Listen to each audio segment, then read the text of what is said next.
Welcome to Amici, news and insights from the New York Judiciary and the Unified Court System. I'm John Carr.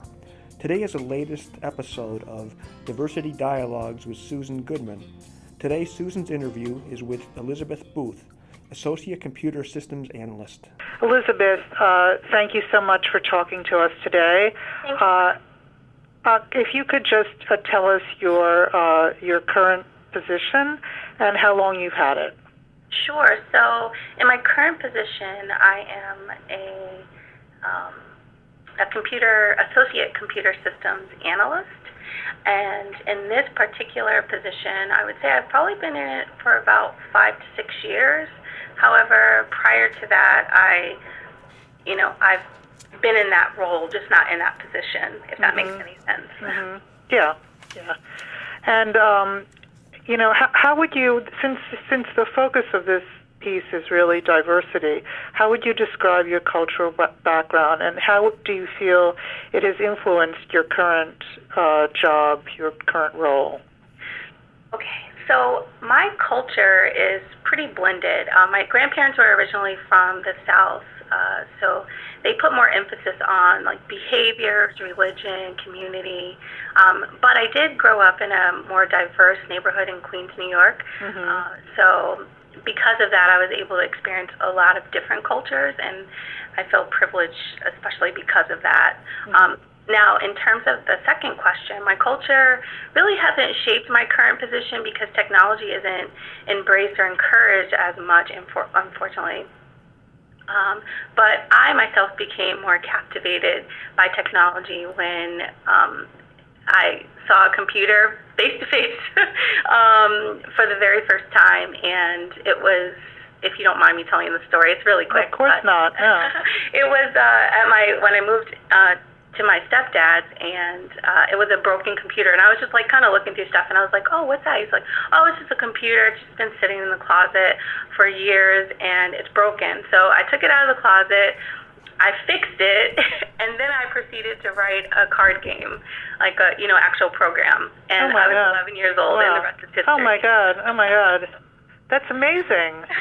And never before that had I had any exposure to technology. That was seriously the first computer I ever was in front of. Wow. So it was like innate.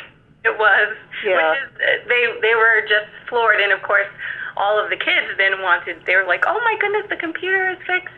And so everybody wanted to play. So everybody played my card game that I wrote. And it was just pretty cool. Oh, that's amazing.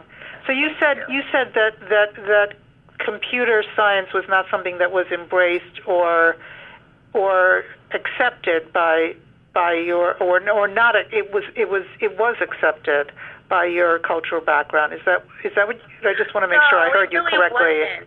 It was not. No, technology wasn't anything that I grew up with. Right.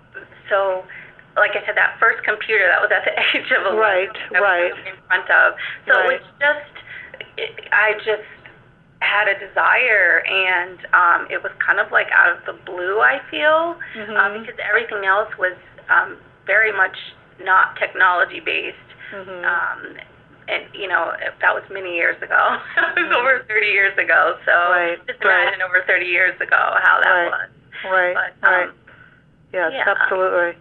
So how would you define diversity, and how would you say you encourage others to honor their diversity, their uniqueness? So, in terms of diversity, I would say that it's made up of several different elements, and that could be race, your culture, your sexual orientation, religion, your gender as well.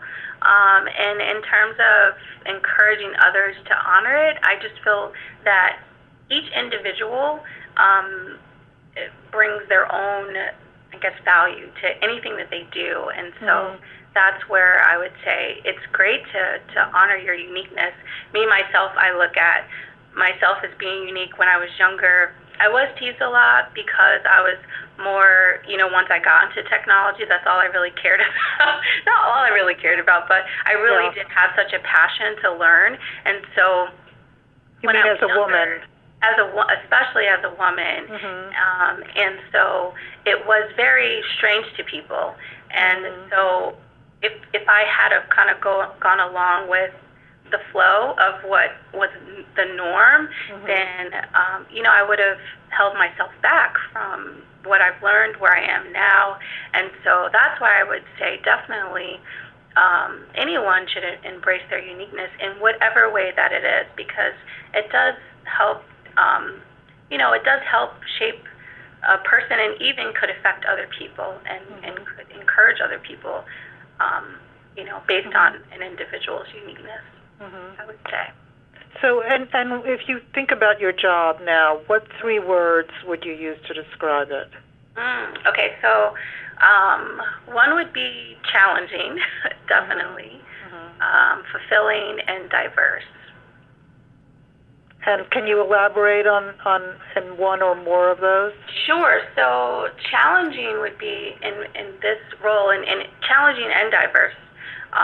Those 2 descriptions would kind of fit in together with my current role. And so with what I do, we are managing many different applications, which is really not common in the technology field. And so having to switch gears and to be able to manage many different applications from beginning to end is what I would consider quite challenging. And, making sure that, I could be working on 3 to 4 different projects at once, and to be able to make sure that I'm on the right path for each one in terms of, having conversations with other individuals, and making sure that I'm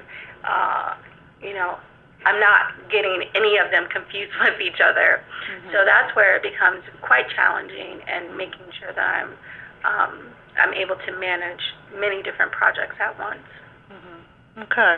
And then, of course, diverse would be another description, and that is because I do have the ability to work on many different types of projects. So it's not always the same exact project, or type of projects. It's many different types. It could be something as simple as creating a call database to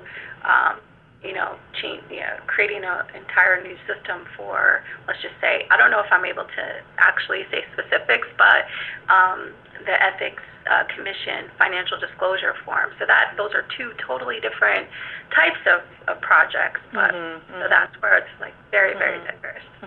What specific court are you working for, and what area? So I'm actually in the Division of Technology at RTP. So it's Office of Court Administration and Court Research, and within that is the Division of Technology. And where are you located? At the Rensselaer Technology Park in Troy. Oh, wow. Okay. And what would you say you like most about your job? I mean, you kind of talked about that a little bit in the last answer, but maybe you can talk, just, maybe make more connections with your, daily routine, and what you like most about what you do. Right. So it goes back to that diversity, but I like that I basically hold several different roles within my position. And so I'm a project manager, I'm an analyst, and a programmer. And that isn't common for someone to be able to be in all 3 roles. Typically you're in one or the other, not in all 3. And so because of being able to be in various roles, it's just, I absolutely love what I do. I'm not kind of like, it makes it very interesting and ever-changing on a day-to-day basis. Even, I would say, even on an hourly basis, I could be working on one particular project and have to switch gears quite quickly on a totally different project. So, can you give an example? An example of a typical morning or a typical day. Like, what would you So, I mean, it doesn't have to be hour by hour. I mean, just So it's funny because I wouldn't consider myself having typical days because they change so quickly. But it involves, usually my days involve meeting, we'll just say a day where I have meetings and doing programming. So it involves meeting with the various offices to discuss like their needs. So their needs meaning any new applications that they want, or existing applications even that they would like modified. Whether it's like something like simple functionality, or if it's something more advanced where you're having to have like 3-4 hour long meetings. So some of my days are just all meetings, and then sometimes it could be I have meetings and then I'm also doing development. So like for instance, today, for example, I had some correspondence with what we call a stakeholder. That's someone that we correspond with, who is the point person for a particular application that we're working on. And so, there were some questions and, just trying to do what we call analysis. And that's really, simply put, it's just fact-finding and gathering, like, specific requirements. So I did that, a little bit of that today. Then I had to switch gears and I had to go into, like, some programming because I am, managing projects not just for myself, but for an entire team. So in terms of a team, I could, like, for instance, today I would shoot off an email to someone saying, can you contact this person to set up a particular meeting so that we can get the ball rolling for a particular project. So it's meeting with individuals on the team to make sure that the projects that they're working on are moving along, and that, if there are any roadblocks or, any questions that we are communicating. And then it could be me actually hands-on, which I am really very much a hands-on person, hands-on actually doing programming myself, or, even doing the analysis. So that's really what my days consist of. It's constantly changing throughout the day, and then some days, I certainly have to have like a to-do list, and I pretty much create one at the end of each day for the next day. And so sometimes I don't even get to touch that to-do list just because, my manager could even come in and say, hey, I want you to be in on a meeting, and it could be like last minute. So that's where I have to be very flexible and be able to quickly change my frame of thought, like I'll be focused on something in particular, and then I have to be able to quickly adjust that focus to something else. So that's a typical day, really. That's a great answer. Yeah. Do you have someone that you consider, or some more than one person who you consider a mentor, and why? Oh wow, yeah. So I do. I have quite a few mentors over the years, two of which, Valerie Verrett. Can I say their names? I'm sorry. Of course, yeah. Okay.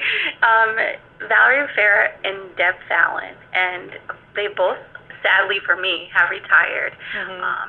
But they do continue to mentor me. We're friends still to this day, but they shaped my journey in quite a few different ways. So I'll talk about Deb first. Okay. Maybe if you could just identify her job title or role or whatever. Oh goodness. I mean, it doesn't have to be specific. It doesn't have to be like her, her title or anything. But right. Was she was a computer? She was the director of the Division of Technology. I'm not sure. Like, I could be totally botching that title, but she was more of like I think she was a CTO. Of the Division of Technology. Okay. So that's fine. She did oversee like a good segment of the technology and the Division of Technology. And so she empowered me really through guiding me. She guided me to become a leader within a unit that I worked in. And so from that guidance, I then became a manager of the unit. And so she constantly encouraged me to believe in my capabilities, and really all the skills that I acquired in terms of being a manager, they were really invaluable when it came to her patience and just her knowledge. She just had so much knowledge, and I couldn't imagine not having her as a mentor, even to this day. Any questions that I have, like, what do you think I should do about this? She just loves to help, and I love that. Now, Valerie Rivera, it's funny because, so as you know, like I'm technical. Now, when I first started with the court system, I was in the help desk. So I was a technical support assistant, and so it was very much like hardware-based, software-based, not programming. I did a little, like dabble a little bit here and there in programming, but so I was very much like hardware-based. And so as things, as time went on, that was really my path, right, was more like hardware-based, not so much programming like I was when I was younger. So, and even when I went to school. So Valerie Rivera, there's a program, I'm not sure if you're familiar with it, it's called FileMaker. And at the time, Valerie Rivera was teaching the employees within the court system how to use FileMaker. And so FileMaker is a database program where you not only have the database side of it, but you also program the screens, which is not common at all to have like an all-in-one solution. And so, you know, I sat in on a couple of the training sessions, and I was like, oh, I don't really want to, I'm not really interested in doing it, because I just felt like my focus was not on programming at that time. And so she just kept on pushing me, and she's like, you can do it, because there were projects that I was involved in which required the development of an application within FileMaker, but I was more like the analyst at that time. And so I really wasn't intending on programming anything. But so she just kept pushing me, like, you can do this, you can, you know, like just showing me the different techniques and things like that. And then I would do like some screens, but I would never get into like the back end where I'm actually doing serious programming. And so she just kept on encouraging me. And I just didn't think I could do well. Like there were times where I was saying, Valerie, you know, can you help me? Can you just do it? Like I just don't want to, you know, like I have so many other things to do. And that wasn't a part of my role at the time to actually be a programmer. I was more, again, I worked with the town and village courts. So I oversaw like all of the technology for the town and village courts at the time that she was trying to teach me this, and I was like, I just can't learn it. And so now, funny enough, I'm the project manager for that same unit that develops in FileMaker, and I would consider myself an advanced developer in FileMaker, and I absolutely love it. I couldn't see myself not doing it. I mean, obviously things change, but I really couldn't see myself not doing it, which is why I'm still programming, because I absolutely love doing it. But so those great to have such enthusiasm for what you do.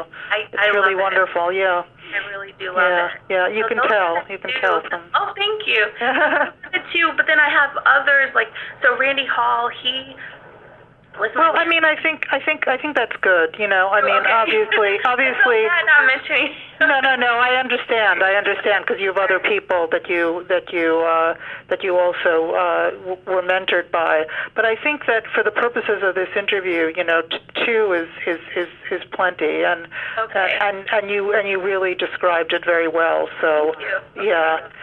So just a couple of other questions. How would you advise prospective applicants to the court system, either, you know, people who are not in the court system yet, or those who are in the court system who are looking to rise within the technology area? How would you advise them?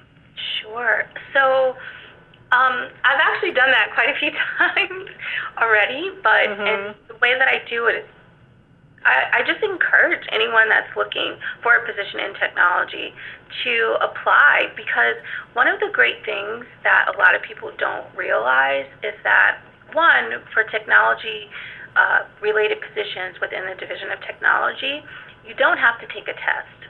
And so a lot of times that deters you know, prospective applicants from applying, because they, you know, the whole test, you know, not saying anything bad against, you know, having to take tests, but sometimes it does deter people from applying. And so that's one of the things. The other is that the entire picture, your entire history is looked at, not just having a 4-year degree or, you know, a 2-year degree, your entire history. So you could be in a specific position that could say, you know, a 4-year degree, or a 2-year degree and 2 years of experience, or a combination. So you could be in the same position as someone that doesn't have a degree, or on the opposite end of that, someone that doesn't have a degree that's in the same position as someone that does.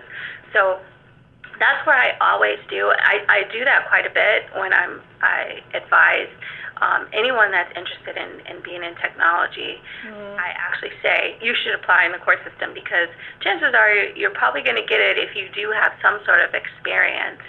And I just think it's wonderful. I think it's wonderful because I certainly would not be where I am if it were just looked at as like you have to have a 4-year degree, because that I don't have. So it's just you're given so many wonderful opportunities, and I'm just very grateful, just in general, and also this is one of the things that I would advise or let people know is that a lot of times you're learning on the job, and I don't know of another place where you can actually learn on the job and grow from that as well without having something to start with, like meaning like a 4-year degree or something. So it's just wonderful. I feel very grateful. That's great. And just the last question, before you leave your job, which hopefully will be a long time from now, what would you like your greatest achievement to have been? Okay, so I would say, because I'm also an educator, I would say that as long as I've had a positive impact on someone that I interacted with, whether it's someone that I've developed an application for or one of my colleagues in their work life. So my goal is to always make things more efficient, and so if I can have an impact on someone, even just from one thing, I will feel like I've achieved, because I already feel like I've achieved that. And so as long as I am able to continue to do so, to me, that's the greatest achievement within this, within this realm that I could imagine. And just continuing to, have an impact on anyone that I'm in that I'm in contact with. How long have you been in the system? Since 2001. I retired in 10 years. Okay. All right.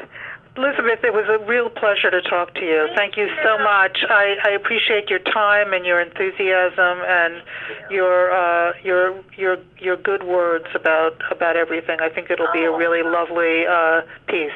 Oh, thank you so much. I really appreciate it. And thank you for even considering me. Thanks for listening to Amici. You find all of our recent podcasts on the court system's website at www.nycourts.gov, and most are also in the iTunes podcast library. If you have a suggestion for an Amici podcast, please let me know. I'm John Carr, and I can be reached at 518-453-8669 or jcaher@nycourts.gov. In the meantime, stay tuned.